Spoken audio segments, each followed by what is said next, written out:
정분이 계셨습니다. 그분에게 늘 날씨가 어떠하냐고 물어보면 말씀해 주셨고 그것이 잘 들어맞았습니다.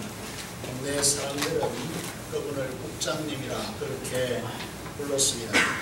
동네에 전기가 들어오고 텔레비전이 보급되기까지 저는 이분이 무슨 신통한 능력이 있다고 믿었습니다.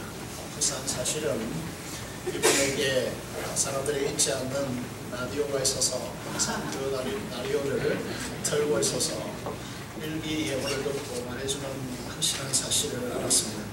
살아오면서 경험적으로 날씨에 대한 한 가지 사실을 보게 되었습니다. 동쪽 하늘에 아침에 이렇게 구름이 물들면 그날에 비가 올 가능성이 높고 또 해질 무렵의 서쪽에 하늘이 이제 구름이 빨갛게 되면 그 다음 날은 비가 오지 않을 가능성이 높다는 사실을 경험적으로 알게 되었습니다. 누가복음 12장 54절 55절에 보면 유대인들도 구름이 서쪽에서 있는 것을 보면 소나기가 올 것이다 예측했습니다. 그리고 남풍이 부는 것을 보면 날씨가 참 덥겠구나 그렇게 생각했습니다. 56절의 말씀을 보면 누가복음 12장 56절의 말씀을 보면 주님께서 그들을 향하여서 외식하는 자라 너희가 천지의 기상은 분간할 줄 알면서 어찌 이 시대는 분간할 줄 모르느냐고 그렇게 주님께서 실망하십니다. 왜 이렇게 주님께서 실망하시겠습니까? 예수님 시대를 사는 그 사람들이 하나님의 나라가 예수님과 함께 그 땅에 도래했다는 사실을 알지 못했습니다. 남자들은 이제 정치에 대해 관심이 많습니다. 그래서 남자들은 이제 광고에도 나오지만은 신문을 봅니다. 그리고 또 TV에서 뉴스를 봅니다. 그리고 또 인터넷에 들어가서 뉴스를 확인합니다. 누가복음 13장 1절의 말씀을 보시면 두 사람이 예수님을 찾아가서 그날에 일어난 정치적 사건을 다루고 있습니다. 틀림없이 이 사람들은 남자일 것입니다. 남자는 정치적 동물이다 그렇게 말해지는 것이죠. 그 내용이 무엇입니까? 빌라도가 자신의 신을 섬기기 위해서 제사를 드릴 때에 갈릴리 사람들의 몇 사람들을 죽여서 그 피를 그 제물에 섞여서 그 이제 제사를 드렸다라는 것이죠. 이 사건이 온 나라에 이슈가 되어 있었습니다. 이런 말도 안 되는 이 일에 죽임을 당한 갈릴리 이 몇 사람은 갈릴리 모든 사람보다 죄가 많아서 이렇게 말도 안 되는 이 죽임을 당한 것이 아니냐라고 그렇게 여기는 것입니다. 우리나라에도 이런 의식들이 사마니즘 문화 속에서 많이 확대되어져 있습니다. 그럴 때에 여름에 비가 오면 벼락이 자주 쳤었습니다. 그래서 지금은 피해침을 사용하고 있지만 그런 것이 없었던 그 시대에 벼락을 맞아서 죽는 사람들이 제법 있었습니다. 그때 어른들로부터 들은 이야기가 무엇입니까? 이 벼락에 하필 벼락에 맞아 죽노. 이 사람은 죄를 많이 지어서 하늘이 노한 것이다. 이런 말들을 들어본 어른분들이 있을 것입니다. 예수님이 한 가지 더 사건을 더 언급합니다. 예루살렘에 물을 공급하는 곳이 실로암인데 실로암 연못에 망대가 무너져서 18명이 죽는 사고가 일어났습니다. 여러분 고대에 이런 이제 18명이 망대가 무너져서 죽었다 하는 이 사건은 세월호 사건만큼이나 온 나라의 뉴스거리가 되었다는 사실을 알 수 있습니다.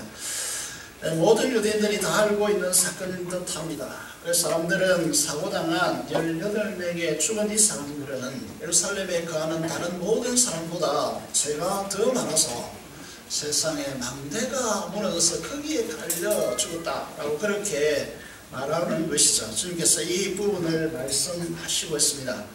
우리나라도 이제 결혼식 날에 비가 오면 뭐라고 합니까? 신부 성격이 못돼서 덕이 없는 각박한 인생이라서 이런 어처구니 없는 이야기를 하는 사람들이 있습니다. 하나님을 믿는 그리스도인들이 이런 이야기를 한다면 저는 그 사람들을 쳐다보고 싶지 않습니다. 삼풍백화점 붕괴 사고, 또 한강의 성수대교입니까? 붕괴 사고가 일어났습니다. 그리고 이번에 세월호 사건 등에서 우리는 어떤 반응을 하고 어떤 말을 합니까? 세월호의 탑승에서 운명을 떨리한 죽음에 이르는 학생 중에는 크리스찬 학생들이 있습니다. 그리고 거기에는 목회자 자녀들도 있습니다. 그러면 사고 때에 죽은 이 크리스찬 학생들과 심지어 목회자 자녀도 이런 죄가 많아서 죽은 것입니까? 여러분 3절을 보시면 주 예수님께서 말씀하십니다. 이 사건들 속에서 우리가 들어야 할 메시지가 무엇이냐 하면 너희가 회개하지 아니하면 다 이와 같이 망하리라 라고 하는 것입니다. 회개라는 것은 무엇입니까? 지금 하나님의 나라가 예수 그리스도 그분으로 인해서 이 나라가 침입되어 들어왔다. 하나님 나라가 너희에게 임하여 있다. 그 하나님의 나라를 환영하고 그 나라를 받아들이지 아니하면 다 이와 같이 치명적인 이 세상에서 망하는 것 같이 너희가 영원한 세상에서 망하게 될 것이다. 주님께서 그렇게 말씀하고 있는 것이죠. 선악의 기준을 자기가 세워서 이 일상적으로 세상 속에서 일어나는 이 사고와 사건들 속에서 자기 기준으로 삼아서 무엇이 옳고 그름에 대한 것에 대해서 자기 기준을 삼아서 사람들에게 이 사건은 이러하다라고 그렇게 말하고 있습니다. 여러분 우리의 모습들이 이렇게 대동소이하게 살아간다는 것이죠. 여러분 세월호 다른고 학생들이 우리보다 죄가 많아서 그렇게 젊은 나이에 아까운 청춘들을 물에 수장해야 했습니까? 구원파라는 이 이단 때문에 정치권이 이 이단의 정치 자금을 받았고 그래서 이제 이단이 크는 온상화 되었기 때문에 하나님께서 치셔서 이 이단의 배를 탔기 때문에 이 아이들이 이 학생들이 죽은 것입니까?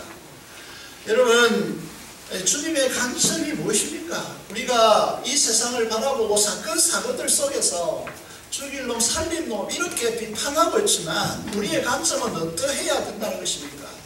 누가복음 13장 5절의 말씀을 보면 3절에 이어서 5절에서 똑같이 주님께서 말씀하고 있습니다. 너희에게 이르노니 아니라 너희도 만일 회개하지 아니하면 다 이와 같이 망하리라 라고 그렇게 말씀하고 있습니다. 주님 말씀하시는 의도가 무엇입니까? 그것은 회개라는 것은 180도 돌아선다는 것이죠. 무엇을 향하여서 돌아선다는 것입니까? 구체적으로 돌아서라고 그렇게 말씀하고 있습니다. 그것은 이 땅에 임한 하나님의 나라. 누가가 계속 강조하고자 하는 것은 하나님의 나라가 너희에게 와 있으니까 그 나라를 향하여서 너희 일상적인 삶에서 돌아서라고 그렇게 말씀하고 있는 것입니다. 하나님의 나라는 예수님이 왕이 되셔서 통치하시는 나라입니다.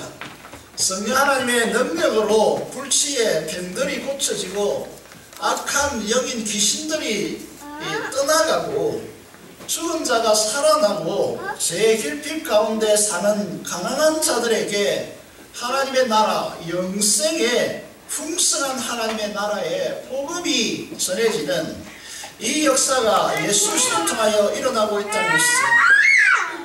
지금까지 모든 선지자들과 제사장들과 왕들이 그림자와 모형으로 말해진 그 나라가 실질적으로 예수 그리스도와 함께 이 땅에 와 있다는 것입니다.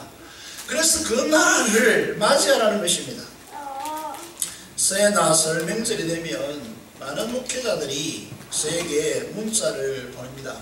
저는 핸드폰이 아직 스마트폰이 아니기 때문에 이제 한 번에 다른 사람에게 다 보내면 되는데 저의 핸드폰으로 문자를 보내려면 일일이 다 찍어야 합니다. 그런데 이 하나님의 복으로 축복의 인사를 나누는 것이죠. 그래서 저는 이렇게 답신을 보냅니다. 평강의 하나님이 가족과 교회에 함께 하시기를 기도합니다 라고 그렇게 이제 이 답신을 보냅니다. 평강이라고 하는 이 복이 하나님 나라의 최고의 복이다라고 저는 확신하고 있기 때문에 이 평강의 하나님이 함께 하시는 복된 삶이 되기를 원합니다 라고 그렇게 이제 보내는 것이죠. 이스라엘은 경상남북도보다 작은 나라입니다. 그 나라에서 나병 환자, 중풍 환자, 시각장애인, 언어장애인, 그리고 걷지 못하는 장애인들이 치료받았습니다. 이 소문은 얼마나 급속도로 퍼졌겠습니까? 악한 영에 귀신 들려서 사로잡힌 그 사람들이 고침받고 온전케 되어지는 놀라운 역사들이 일어났습니다. 심지어 죽은 자들이 살아났습니다. 우리가 잘 아는 대로 나사로 같은 경우에 죽은 지 4일이나 된 냄새가 썩어가서 냄새가 나는 이 나사로를 주님께서 살려내셨습니다. 그리고 이사야 예언대로 가난한 자들에게 복음이 전파되었습니다. 도무지 거부할래야 거부할 수 없는 방식으로 이것이 드러난다는 것은 지금까지 그들에게 알려지지 않았던 이 하나님의 나라가 그들의 눈앞에 드러난 것입니다. 그런데 대제사장과 서기관과 바리새인들과 율법 교사들과 사두개파들은 왜 예수님을 메시아로 거부하고 십자가에 처형했을까요? 중요한 사실이 무엇입니까? 오늘 우리도 삶도 이제 비슷한데 그들은 예수 그리스도와 더불어서 임한 이 하나님의 나라의 증거들을 무시했고 하나님의 나라를 보지 않으려고 했습니다. 그들은 어떻게 했습니까? 계속해서 성경에 언급되고 있지만 박하와 운향과 모든 채소까지 11조를 드리면서 일주일에 2번이나 금식하면서 큰 사거리 어귀에서 큰 소리로 하나님 앞에 기도하면서 그렇게 그들의 믿음을 보였습니다. 그런데 그들은 그들에게만 하나님의 나라를 왜 알지 못했을까라고 하는 것입니다. 오늘 우리 사회 속에 녹아있는 여러가지 통계 자료들을 지난주에 말씀을 드렸습니다. 부패지수가 너무나 높고 정권이 거듭되어졌는데도 불구하고 현 정권이 그러면 부패지수가 너무나 낮아졌느냐라고 하는 것입니다. 전혀 그렇게 되지 않았다는 것이죠. 행복지수가 너무나 낮은 나라, 거기에다가 우리의 다음 세대인 청소년들이 가장 불행하다고 그렇게 그들이 스스로 말하는 이 나라, 자살률과 고통, 사망, 사고율이 세계 1인 나라, 입양을 해외로 가장 많이 보내는 나라, 이런 이제 이 통계들을 수치스러운 통계들로 우리나라 가득 차 있습니다. 그것도 한때 1200만이라고 그렇게 참 숫자를 자랑했습니다. 그거는 우리 민족이 5천만, 우리 남한 이제 인구 숫자가 5천만이니까 4분의 1, 25% 이상이 크찬이었습니다. 여러분, 바닷물이 짭습니다. 그 바닷물이 소금 농도가 얼마인 줄 아십니까? 3%에서 4%밖에 되지 않습니다. 이 나라의 백성 25%나 되는 크리스찬이 이 땅에 살고 있는데, 그리고 세계에서 가장 큰 교회가 있고 우리 교회 50대 교회 안에 10개 교회가 우리 한국에 있습니다. 이런 거대 교회가 있는 나라들, 이 나라에서 이 통계 수치가 전혀 바뀌지 않는 이유는 어디에 있을까요? 그래서 제가 질문하는 것입니다. 오늘 이 질문을 통해서 정말 저와 여러분들이 하나님의 나라를 알고 있을까? 여러분, 우리에게 임한 이 하나님의 나라의 백성으로서 살고 있을까?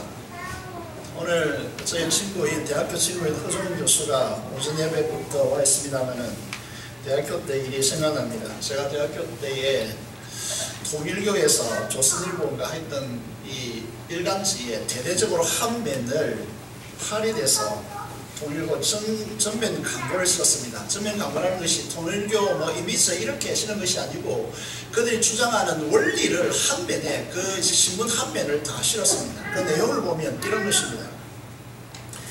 예수는 메시아로 태어난 것이 아니라 하나님의 아들로 태어난 것이 아니라는 것이죠. 인간으로 태어나서 살아서 의식을 가지게 되었고 사회적 계획을 외치다 실패하자 십자가의 죽음으로 항변했다라고 하는 내용이었습니다. 여러분, 이 이야기는 일론주의, 인본주의에 빠져있는 대학생들을 그럴듯하게 설득할 수 있는 그런 원리이다라는 사실로 이제 사실로 받아들였습니다. 이 이야기를 한 목적이 무엇이겠습니까? 예수님과 문선명을 통일선상에 놓기 위해서입니다. 여러분, 우리 한국의 많은 젊은 주부들이 빠져있는 하나님의 교회라고 하는 이단이 있습니다.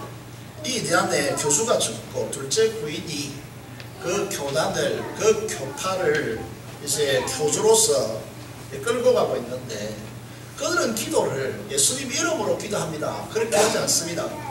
교주의 이름으로, 하나님 어머니 이름으로 기도합니다. 그렇게 기도하고 있습니다. 말이 안 되는 것인데 왜 이렇게 젊은 주부들이, 교회에 다녔던 분들이 이렇게 이곳으로 빠져들까요? 이렇게 이단이 있는 이유, 지금 우리 한국교회 10년간 통계 자료를 보면 기독교는 계속해서 숫자가 줄어드는데 이단은 오히려 많아지고 있습니다. 왜 그럴까요? 그 원인 중에 하나는 교회에서 하나님의 자녀들이 이 신비스럽고 놀라운 하나님의 나라를 실제적으로 경험하지 못하기 때문이 아닌가라고 하는 분석을 내놓을 수 있습니다. 그러면 하늘의 평강, 하늘의 영광에 그 압도되어지는 그 역사가 우리에게 나타나지, 경험되지 않기 때문이 아닌가라고 생각하는 것이죠. 우리 공동체에 와서 아무리 이런 것을 7번이라고 용서하라고 하지만 우리는 용서를 잘 하지 못하죠. 여러분, 사랑하라고 하지만 정말 진실된 사랑이 우리 속에서 드러나지 않고, 하늘의 평강, 결핍을 채우는 하나님의 평강이 우리에게 주어진다라고 그렇게 축복을 선포하지만 이 세상에 결핍을 채우는 평강을 경험하지 못한다면 교회가 무용지물이 되는 것이죠. 여러분, 우리 신앙을 점검하는 시금석이 있습니다. 그것이 마태복음 13장에 하나님 나라 비유에서 밭에 감추인 보화 비유가 나옵니다. 소작인이 밭을 갈다가 덜컥 걸렸습니다. 그게 보니까 그 밑에 파보니까 자기의 전 재산보다도 100배가 나가는 보화가 거기에 감춰져 있었습니다. 묻혀져 있었죠. 그러면 여러분이면 어떻게 하겠습니까? 자기의 전 재산을 다 팔아서라도 그 밭을 산다는 것입니다. 이것이 하나님 나라의 비유라고 말합니다. 이것이 그리스도인의 시금석이라고 말합니다. 예수 그리스도의 하나님의 나라가 여러분의 전부가 되어 있습니까? 여러분의 전부를 다 팔아서 사야 할 그 엄청난 가치로 여러분들이 하나님 나라를 소유하고 있습니까? 우리가 살아가는 이유도, 학생들이면 공부하는 이유도, 직장에 다니는 분들은 직장을 다니는 이유도, 사업하시는 분들은 사업하는 이유도 이 하나님의 나라 때문입니까? 하나님의 통치를 이루고 하나님의 그 나라를 위하여서 이 모든 것을 여러분 드리고 있느냐라고 하는 것입니다. 이 시금석으로 예수님이 유대 해당 중심의 유대 사회를 드러내고 있습니다. 시금석입니다. 11절에 말씀을 보시면 안식일에 예수님이 해당에서 말씀을 가르치시고 난 뒤에 그 자리에 18년 동안 귀신 들려서 통증으로 앓고 그랬습니다. 고통스러운 통증으로 살아가고 있고, 사지가 꼬부라져서 관절이 이렇게 꼬부라져서 그것이 굳어버려서 손도 펴지 못하고, 여러분 관절이 오그라들었기 때문에 여러분 어떻게 걷겠습니까? 그렇게 불쌍한 여인이 있습니다. 그런데 예수님께서 갑자기 여러분 해당에서는 말씀을 이렇게 전하고 말씀을 해석하고 이랬는데, 예수님께서 말씀을 선포하시고 난 뒤에 갑자기 그 여인을 불러서 뭐라고 하십니까? 12절의 말씀을 보시면 여자여 네가 네 병에서 놓였다 하십니다. 그리고 그 여자에게 안수하셨다 이렇게 됐습니다. 그러자마자 18년 동안 한 번도 관절을 펴지 못하고 심한 고통으로 앓던 이 여인이 손발을 펴고 간절마디가 풀립니다. 이 놀라운 현장에서 이 여인은 하늘의 하나님께 영광을 돌리고 있습니다. 오늘 우리의 이 예배 현장도 하나님의 나라가 저와 여러분의 심령 속에 와 있고 하나님의 나라가 이곳에 와 있다면 이런 역동적인 역사가 일어나야 합니다. 여러분, 우리 가슴 속에 어려진 것들이 하나님 앞에 나와서 예배하는 이 현장에서 풀려져야 하고, 용서하지 못했던 그 마음들이 주님의 십자가의 용서로 우리의 마음들이 물들어지고, 여러분, 우리가 하나님의 통치로 오는 이 결핍된 죄악 속에서 너무나 고통스럽게 살아가는 인생들이 하늘의 영원한 풍성한 자원으로 바뀌는 이 놀라운 역사가 우리 가운데 일어나야 하는 것입니다. 여러분, 이 예배 현장에 나와서 맨날 하나님의 말씀은 거기서 거기고, 하나님의 말씀을 맨날 들어도 아무런 소용이 없고, 18년 동안 이 고통받는 이 인생에 아무런 역사가 일어나지 않는, 마치 예수님 당시에 유대 해당화 되어진 이 바리새인화 되어진 이런 교회 현장 속에서 무엇을 기대할 수 있겠습니까? 여러분, 이 땅에 임한 하나님의 나라, 예수 그리스도와 함께 임한 이 하나님의 나라를 보지 못하는 사람들이 있습니다. 그 사람들이 아이러니하게도 해당장과 그를 따르는 무리들이라고 그렇게 말합니다. 그래서 이 사건이 일어나자 해당장이 분노합니다. 무엇 때문에 분노하느냐 하면, 하나님께서 6일 동안 힘써 일을 하고 제7일 안식일은 아무 일도 하지 말라고 했지 않느냐. 14절의 말씀을 보시면, 일할 날이 엿새가 있으니 그동안에 고침을 받을 것이요 안식일은 하지 말 것이니라 라고 그렇게 항변합니다. 틀린 말입니까? 틀린 말이 아닙니다. 중요한 것은. 그런데 틀린 말이 아니지만 진실이 아닙니다. 이게 문제입니다. 사람들은 언제나 항변합니다. 무슨 회의를 하거나 무슨 의논을 하면 어떤 사람들이 이렇게 말합니다. 내 말이 틀린 것이 하나라도 있느냐라고 그렇게 말합니다. 여러분, 옳고 그런 것의 문제보다 더 중요한 문제가 여러분에게 있음을 알아야 합니다. 선악의 기준을 가지고 사는 것보다 더 중요한 문제가 우리에게 있음을 알아야 합니다. 생명이신, 생명나무이신 예수 그리스도의 진리로 사느냐의 문제이지, 선악의 무엇이 옳고 그러냐의 문제보다 훨씬 더 차원 높은 진리의 세계가 있다는 사실을 우리는 알아야 합니다. 이것이 하나님의 나라라는 것이죠.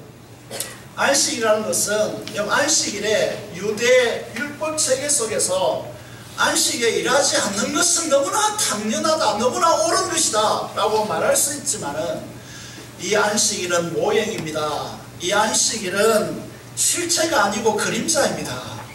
여러분, 이 안식일은, 여러분 모델하우스 아시잖아요.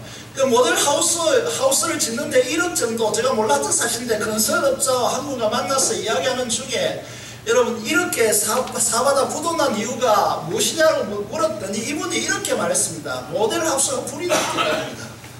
모델하우스 불이 나는데 그 사업이 부도납니까? 물으니까 이 모델하우스 짓는데 억이 들어간다는 거예요.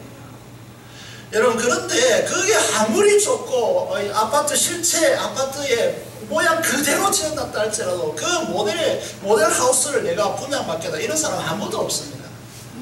왜냐? 느끼고 실체가 있기 때문에 그렇다는 것이죠. 안식일도 마찬가지입니다. 안식일이 아무리 중요하고 유대 세계 속에서 이게 전부 다라고 그렇게 말하지만, 예수 그리스도, 실체 되신 예수 그리스도, 부활의 주님께서 이루시는 주일이 실체이기 때문에 그 주일을 통해 영원한 안식에 하나님의 나라를 우리에게 말씀해 주기 때문에 이 모형을 붙들고 살아서는 안 됩니다.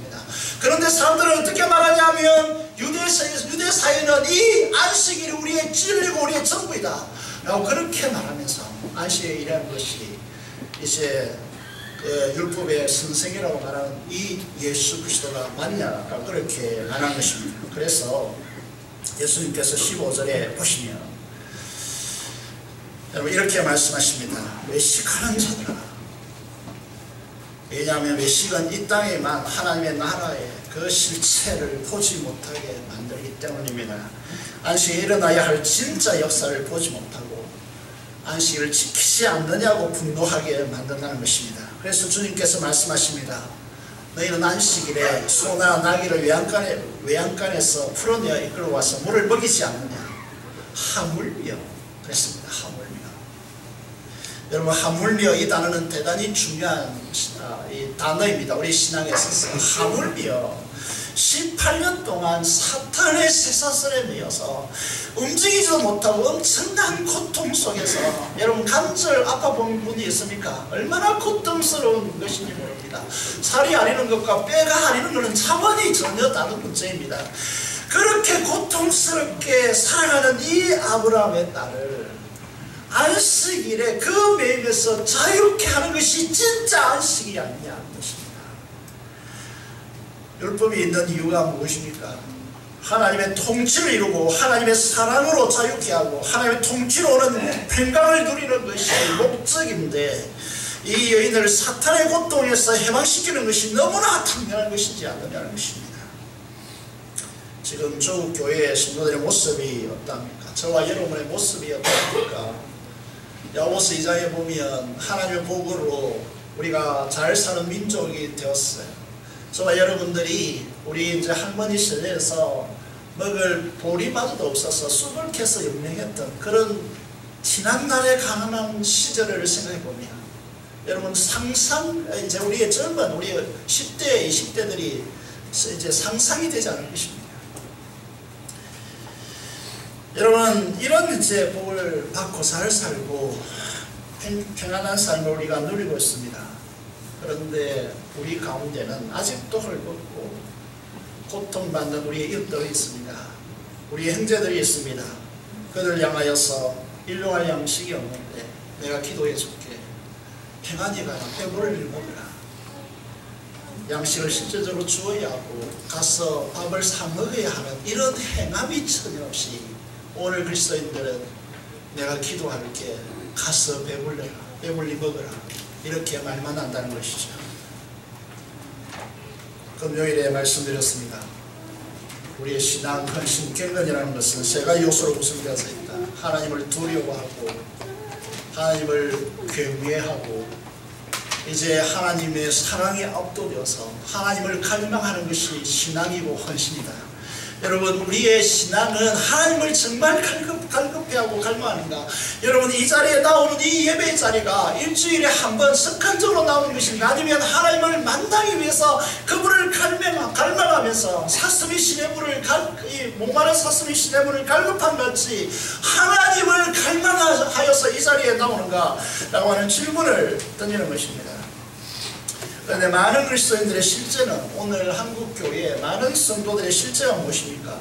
기도해야 하는데, 성경 읽어야 하는데, 큐티해야 하는데, 내가 전도해야 하는데 말이 안 되지, 내가 이렇게 살아서는 안 되지 라고 하면서 실질적으로는 아무런 행동을 하지 않는 그런 분들이 너무나 많습니다. 많은 분들이 그 이유가 무엇이냐고 물으면 잘 몰라서, 내 일이 바빠서, 감동이 없어서, 피곤하여서, 건강해지지 못해서 등등의 이유를 대고 있습니다. 로마서 14장 18절 이하를 보시면 한 주인이 큰 잔치를 베풀라고 초대장을 보냈습니다. 유대인들의 잔치 풍습을 보시면요, 여러분 일주일 전에, 적어도 3일 전에 초청장을 보냅니다. 그리고 그날 당일에는 종들을 보내서 초청장을 보내신 그들을 대상으로 해서 이제 오라고 그렇게 말하는 것입니다. 그런데 그러자 어떤 사람은 뭐라고 말합니까? 나는 밭을 사서 아무래도 나가 보아야 하겠기에 성금대 양해해달라 라고 말합니다. 한 사람은 어떻게 말합니까? 소 5개리를 샀는데 이 소들이 밭을 잘 가는지 안 가는지 그것을 보고 내가 소를 사야 하기 때문에 가지 못하겠다. 양해해달라 라고 말합니다. 어떤 사람은 이렇게 말합니다. 율법의 규정에 의하면 전쟁이 나도 결혼한 1년 동안에 소집하지 못한다. 국가마저도 소집하지 못한다. 그래서 나는 장가들어서 잔치에 참여하지 못하겠다 라고 말합니다. 무엇을 말씀하고자 하는 것입니까? 잔치는 무엇을 비하는 것입니까? 하나님의 나라, 이 땅에 임한 하나님의 나라입니다. 그런데 사람들이 말합니다. 나에게 이러한 중요한 일들이 있기 때문에 하나님의 나라를 위해서 일할 시간이 없다 라고 그렇게 말하는 것입니다. 누가복음 17장 26절 이하에 보시면 노아의 때와 같이 인자의 때도 그러하리라 라고 그렇게 말씀하시면서 노아가 방주에 들어가는 날까지 사람들이 먹고 마시고 장가들고 시집가더니 홍수가 나서 그들을 다 멸망시켰으며 또 롯의 때와 같으니 사람들이 먹고 마시고 사고 팔고 심고 집을 짓더니 롯이 소돔에서 나가는 날에 하늘로부터 불과 유황이 비오듯 하여 그들을 멸망시켰느니라. 담담한 어조로 말하고 있습니다.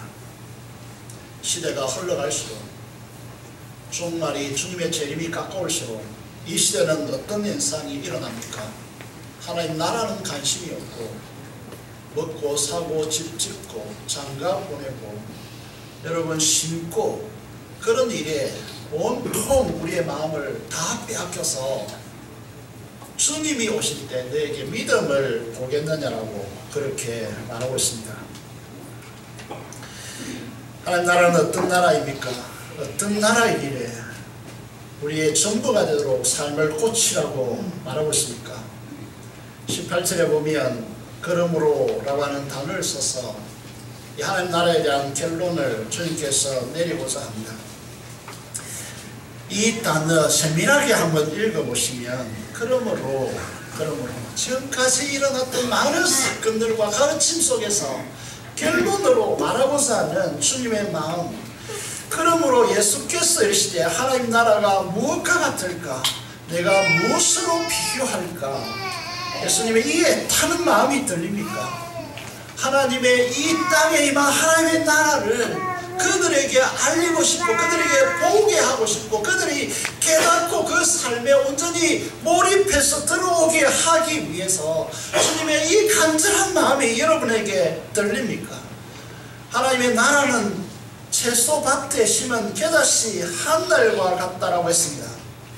겨자씨는 분명 모든 씨보다 더 작습니다. 여러분 720개를 모아야 1g이 됩니다. 여러분 상상이 여러분 숫자로 이야기해야 이해를 잘하기 때문에 720개 알 이상을 이제 모아야 1g이 됩니다. 그러면 여러분 얼마나 작은 것인지 손에 얹어보면 될까 말까 하는 그 이제 씨입니다. 그런데 이 씨를 채소밭에, 채소는 여러분 배추 뭐 이런 걸 채소라고 하죠. 그 채소는 이제 성장해봤자 30cm 혹은 1m 그렇게 자라날 것입니다. 그런데 이 겨자씨는 그렇게 작은 씨가 2~3m로 자라나는 것입니다.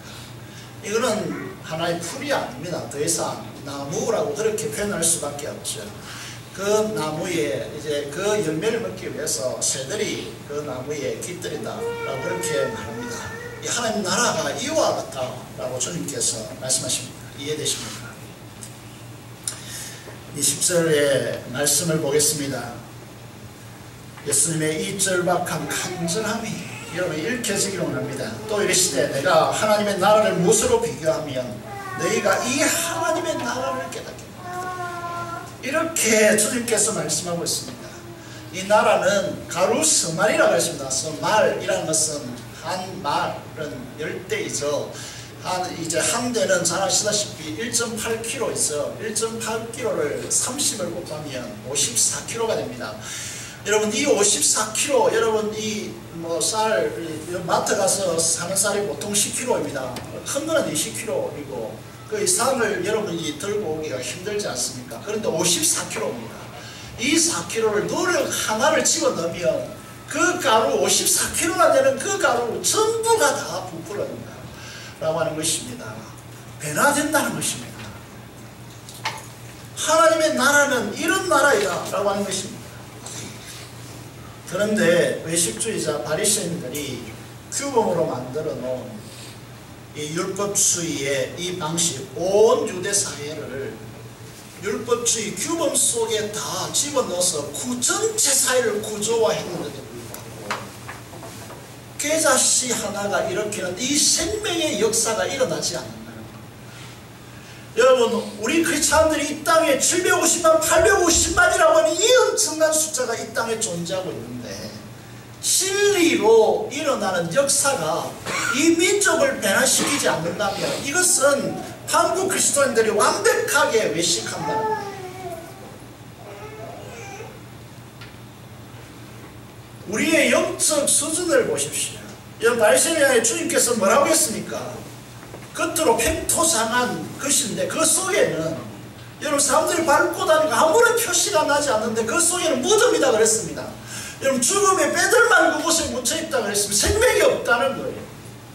하나님의 나라는 어떤 나라라는 것입니까? 하나님의 나라는 이스라엘의 이 바리새인과 유대인들의 이 체계 규범 속에 갇혀있는, 그래서 생명이 전혀 나타나지 않는, 여러분, 우리가 아무리 모여도 그 속에서 하나님의 나라가 그들에게 임하여 있다면 계사시와 같은 생명의 역사가 나타나야 하고, 누룩과 같은 사람들을 변화시키는 역동적인 역사가 일어나야 되는데, 지금 수십 년의 신앙생활을 하고 수많은 모임을 가져도 그 속에는 죽음만, 앙상한 뼈들만 남아있기 때문에 그 속에 어떤 역사도 일으키지 못한다는 거예요.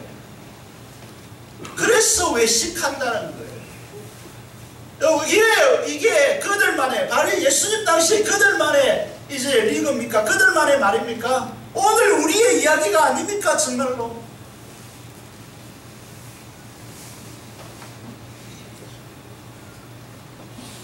하나님께서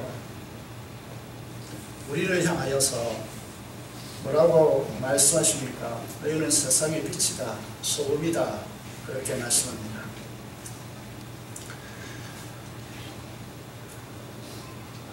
그런데 우리의 실제적인 모습은, 우리가 이게 보수진영이다, 뭐 진리의 목숨 거는 교단이다, 이렇게 이야기하지만 우리의 실제적인 모습은 어떠합니까? 여러분, 예수 믿고 영접하여 성령이 내주한다면 여러분에게 하나님의 나라가 완전하게 임하여 있습니다. 이 나라는 강력한 나라입니다. 죄와 사망의 영천한 권세를 집어삼키는 유일한 권세입니다. 이 죽음 앞에서는 돈도 무기력합니다. 죽음 앞에서는 명예도 무기력합니다. 죽음 앞에서 여러분들이 어떤 삶을 살아온다 할지라도, 여러분, 송 목사님이 이 병원에서 이 요양병을 옮긴 적이 있습니다. 그런데 이분이 과거에 목사로 살아왔다는 사실을 처음부터 압니까? 모르죠. 여러분, 우리의 인생이라는 것이, 그래서 요양병원에서 너무 간호사들이 함부로 이제 그렇게 해가지고 그 원장이 와서 빌었다라고 했습니다. 여러분, 이 세상은 죽음의 권세 앞에서 무기력합니다. 모든 것이 다 무기력해요. 이런 말을 했을 때는 언제 모르겠습니다만은, 이제 이게 가야에 가보면 고신처 제법 큰 규모 있는 교회가 있습니다. 그 교회 목사님이 뇌혈관이 터져서 병원에 입원했는데, 그렇게 이제 의식이 온전치 않았는데 그렇게 욕을 한다고요. 왜 그럴까? 이해가 되지 않죠, 보통 사람들은. 목회하면서. 그래서 이제 간호사들이 이렇게 말한다고 해요. 목회하면서 너무 스트레스를 많이 받아서.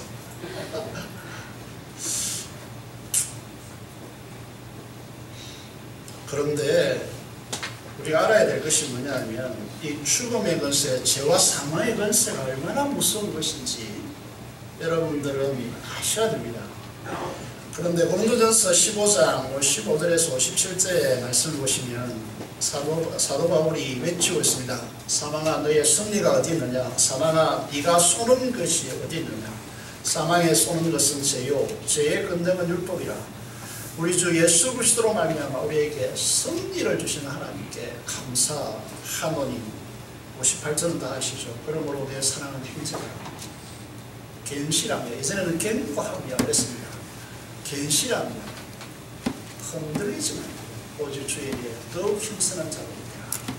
우리에게 건면하고 있지 않습니까? 예수 그리스도의 생명의 씨앗만이 죄와 사망의 권세를 잠식합니다. 이것이 우리가 믿는 믿음입니다. 해당장과 그 무리들처럼 생명이 우리 안에 존재하지 않는 사람들의 모습들은 한결같습니다. 해당장과 그 무리처럼 이렇게 예수 그리스도를 비판하는 것입니다. 우리는 세상의 어떤 힘, 세상의 무슨 실력, 방법 이런 것에서 사망의 권세를 집어삼킬 수 있는 역동적인 힘이 주어지는 것이 아닙니다. 오직 어디로부터? 예수 그리스도의 십자가 부활의 능력으로부터 이것이 우리에게 주어진다는 사실을 알아야 합니다. 사랑하는 여러분, 제 한 예화를 말씀드리겠습니다. 김동호 목사님이라는 분이 한국교회에 있습니다. 높은 교회, 순위 교회가 이름도 잘 기억하지 못하는 그런 교회를 담임하고 있었습니다. 지금은 어떤지 모르겠습니다. 이분이 전도사 할 때의 일화를 그의 책에서 소개하고 있습니다. 이분이 자라난 교회는 아주 존경하고 좋아하는 모델이 되는 장로님 한 분이 계셨습니다. 그분은 부친에 이어서 그 교회의 장로가 되었기 때문에 구절을, 교회 오래 다닌 분들은 구절을 잘 생각할 수 있겠죠. 가족들이 많겠고, 또 이분이 교회의 헌금을 아주 많이 하시는 분입니다. 그런데 이 장로님이 특별히 이 전도사님, 이 김동호 목사님이 이제 전도사 시절 때 이야기입니다. 전도사님을 사랑하셔서 가족과 같이 대해주셨습니다. 그런 날 전도사님이 교회에 건의할 일이 있어서 그 장로님의 의견을 말씀드리고 당에 가셔서 좀 말씀 좀 해주십사고 부탁을 드렸습니다. 딱 보면 이 전도사는 대단히 잘못한 것이죠. 장로님에게 말해야 될 사항이 아닙니다. 담임 목사에게 가서 말해야 될 사항이죠. 돈 있고 영향력이 있는 장로님을 통해서 자신의 의견을 관철시키려고 하는 그는 대단히 잘못된 태도입니다. 저희 교회에 만약에 부육자 이렇게 했다면 그럼 박살이 났을 것입니다. 저는 이 장로님이 헌금도 많이 하고 봉사도 많이 하시니 당연히 당에서 그 바른 것이 있을 것이라고 생각하는 것입니다. 그런데 이 장로님이 이 전도사가 목회를 하는 과정에 평생에 잊을 수 없는 말을 했습니다. 전도사님께서 저와 가까우셔서 허물이 없음으로 말씀드린 것인데 제가 교회에 헌금을 조금 많이 하지 않습니까? 그래서 저는 당에 가면 가급적 말을 안 하려고 힘쓰고 있습니다. 말을 많이 하든가 헌금을 많이 하든가 둘 중에 하나만 해야지 연보도 많이 하고 말도 많이 하면 교회에 덕이 되지 않습니다. 옳고 그름의 문제를 넘어서서 지식의 덕을 그랬죠. 교회는 세상과 다릅니다. 어제도 한 성도님이 찾아오셔서 저에게 이렇게 해야 되지 않느냐라고 말씀하셨는데 교회는 옳고 그름의 문제보다도 더 큰 문제가 있습니다. 그것은 덕이라고 하는 문제입니다. 교회는 그리스도의 충만입니다. 경쟁의 결핍 속에 놓인 세상과 너무나 다른 하나님의 나라의 기관이 교회입니다. 용서와 사랑과 희락과 평강의 하나님의 나라가 교회 안에서 실현되어야 하는 것입니다. 누구를 통해서? 저와 여러분들을 통해서. 사랑하는 성도 여러분, 우리에게는 해당장과 같이 아직도 내가 세상의 삶의 습관에 그 틀에 매여서 어떻게 생각하면 신앙이라고 하는 이 틀에 미묘하게 이렇게 세속과 신앙의 틀이 하나로 묶어진 미묘한 그런 것들이 교회 안에 존재할 수 있습니다. 여러분에게 존재할 수 있습니다. 그 틀들에 매여서 하나님 나라의 생명의 이 강력한 역사를 알지 못할 수도 있다는 겸손함이 우리에게 필요합니다. 사랑하는 성도 여러분, 내가 모든 것을 다 알 수 있다. 이렇게 하는 것이 내가 신앙생활 잘하는 것이다. 그 평범함을 버리십시오.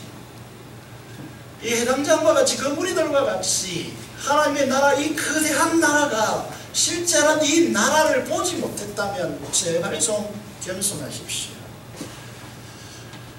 여러분, 지금 삶이 안주하는 이유는 여러분이 교만하기 때문일지 모른다는 생각을 한번 해보셨습니까? 그것 때문에 실제적으로 예수 그리스도로부터 오는 생명의 하나님의 나라를 거부하고 방해할 수도 있다는 사실을 한번 생각해 본 적이 있습니까? 내가 하나님 나라를 소유하고 그 나라를 경험했다면 내가 이렇게 살지 않을 텐데 라고 하는 생각을 한 번쯤 해본 적이 있습니까? 우리는 자신을 보잘것없다라고 생각할 수 있습니다. 이렇게 작은 자인데 내가 어떻게 하나님의 나라의 역사를 이룰 수 있는가? 깨닫이 하나님의 법칙을 잘 아셔야 됩니다. 우리 학력도 명예도 권력도 부도 가지지 못한 나 하는 사람 세상에 무슨 영향을 미칠 것인가? 천만의 말씀입니다. 이 국가의 장관이 되고 대통령이 되어서 크리스천으로 이 세상에 영향을 미치는 것도 중요한 문제이겠지만 그 스펙이 지난주에 소진리 교수님께서 말씀하셨잖아요. 여러분, 우리의 스펙이, 우리가 쌓아놓은 그런 것들이 세상에 영향을 미친다고 착각하지 마십시오. 그 안에 심겨져 있는 생명의 씨앗 대신 예수 그리스도의 그 십자가와 부활의 능력으로 사람을 바꾸는 것입니다. 이 사실을 분명히 아셔야 됩니다.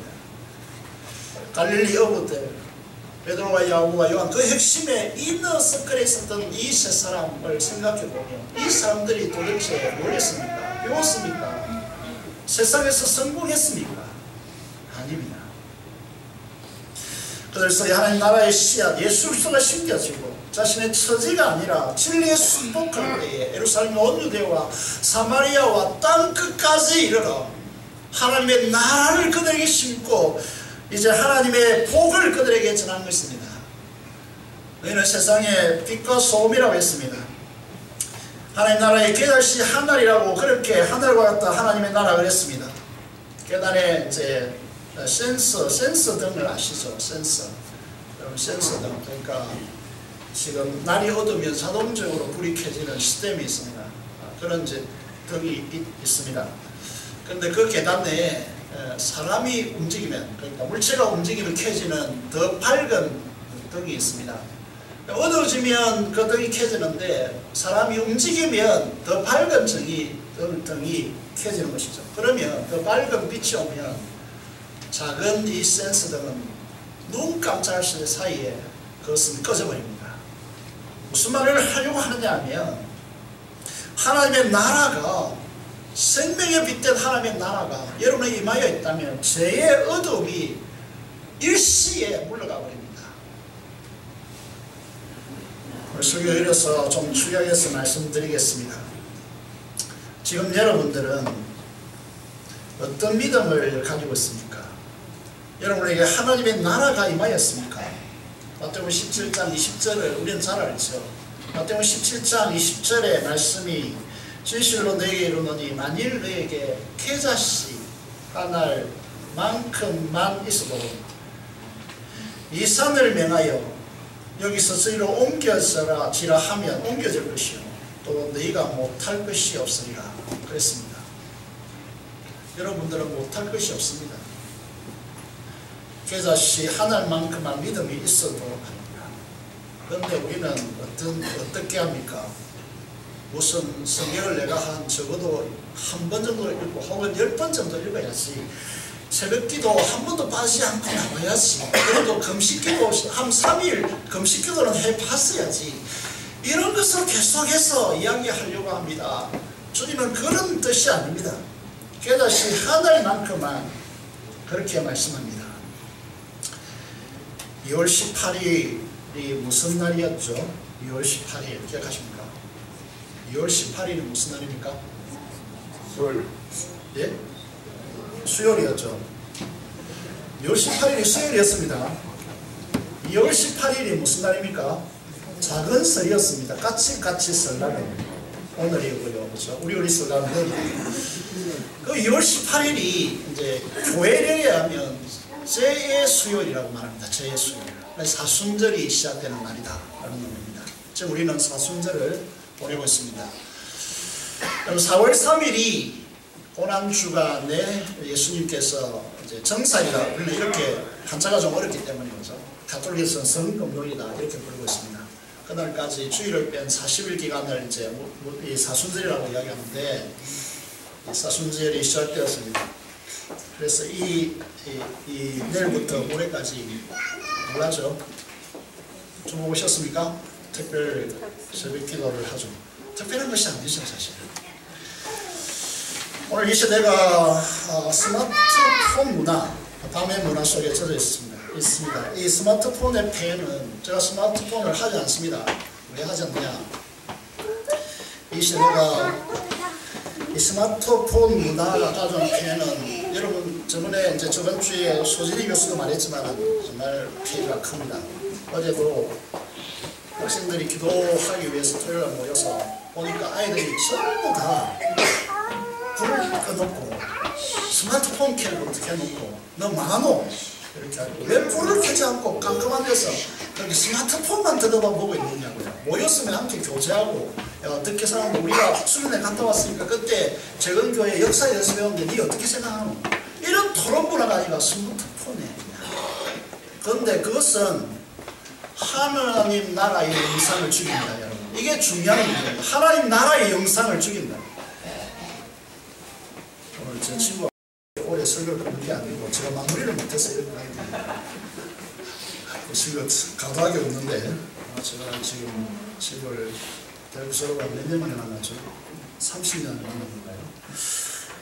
예. 여러분 이게 하나님의 나라에 대한 묵상을 방해합니다. 또 하나는 밤의 문화 속에서 살고 있는 이 시대를 구해야 합니다. 그래서 새벽 문화로 바꿔내야 합니다. 특징이 나오지 않는 이유가 뭡니까? 학교 때문입니까? 직장 때문입니까? 나이가 어리기 때문입니까? 집이 멀기 때문입니까? 건강이 안 좋아서 그렇습니까? 다 아닙니다. 우리 한국교회 새벽기도 최고 많이 모이는 교회 한 교수가 대구에서 매일 새벽에 서울에 있는 교회까지 새벽기도를 가셨다라는 이라는 유명한 일화죠. 우리 교회는 새벽기도에 특별 새벽기도에 빵과 우유를 제공하지 않습니다. 목자들이 하십시오. 목자들이 국밥집에 데리고 와서 목장들을 사 먹이십시오. 목자들이 돈이 없다면 저에게 오셔서 개인적으로 말씀하시면 그 비용을 다 드리겠습니다. 개인적으로 드리겠습니다. 교회에서 드리는 게 아니고.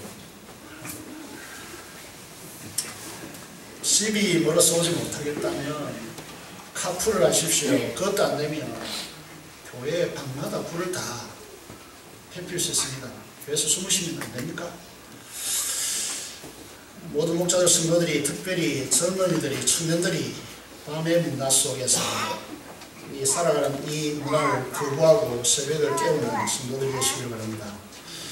이 산수절 기간 동안에 생명을 잃은 이 한국교회 속에서 사순절 기간 동안에 십자가에 더욱더 정밀하게 다가가시고 생명의 씨앗으로 되살아나는 저 여러분의 심령과 우리 교회와 한국 교회가 되시기를 간절히 바랍니다. 여러분 더욱더 이 사순절 기간 동안 정말 우리에게 생명이 없는 우리 자신들로 여겨진다면 거기는 오직 십자가밖에 없기 때문에 십자가를 깊이 묵상하고 생명의 싹이 터서 그 구할 수 없는 생명의 역사 물과 같이 우리의 교회와 우리 지체들과 이민족을 변화시키는 그런 계자씨와 같은 그런 생명의 역사로 일어나는 저와 여러분이 되시기를 주님의 이름으로 축복합니다.